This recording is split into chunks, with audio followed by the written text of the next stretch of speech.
Good night, brothers and sisters. Uhuru. It's Alex Morley from Black Food TV. It's January 10th, Monday, 2011. I here right at Arm Bailey Park at the union-led demonstration against the privatization of BTC.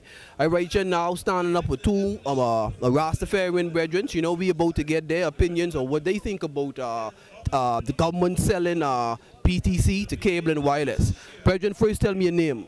Honorable Priest Jeff. And my lord, your name? Priest Jevon. All right, Priest Jeff, tell me, man, your basic opinion on the government trying to sell BTC to cable and wireless. Well, my opinion on the government trying to sell Batelco to cable and wireless is, I don't really think it's right, because us as who reincarnated there in the Bahamas and coming to find out through all of this karma coming around, that Batelco is like one of the last monarchy to be sold. So that means it's not a pawn piece in this game, it's a king's piece. So being this a government entity but belonging to the people and it's strong for the people, we should hold this trump card in our corner as a people and don't really let it go. Because if Batelco then do so much for us, whereas it fixed road infrastructures and it overwork itself, it surpasses work. You understand? So I think we should really keep this in our corner as a king and not as a pawn, and cut the cable, and we don't want nothing wireless or wireless. I feel like. Yeah, my lord, tell me what's your basic, what do you think about the government's decision to sell BTC to cable and wireless? Yeah, well, basically, my basic view, or what I really have a problem with the whole scenario, is the fact that we as Bahamians, or we who reincarnated here in the Bahamas, cannot operate BTC or can't run BTC. That's what I have a problem with, you know. And I believe that we should be able to look in ourselves and see the power within. We can't be looking out of ourselves, looking to other countries, other nations, other peoples.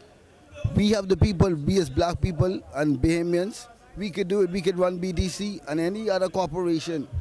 And the more people say we can't do it, then we twice defeated from we think that way, you know.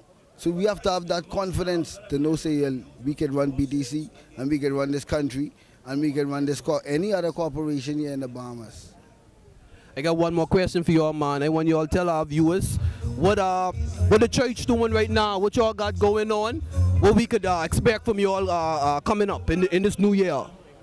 Well, right now in this new year, we give thanks for life and we give thanks for our risen Savior, you know, the Black Christ in flesh.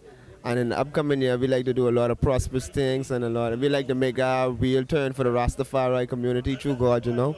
The man sure you say the reason the wheat and the tear can go together until the day of harvest, you know. And we only could do what we could do until we could do some more.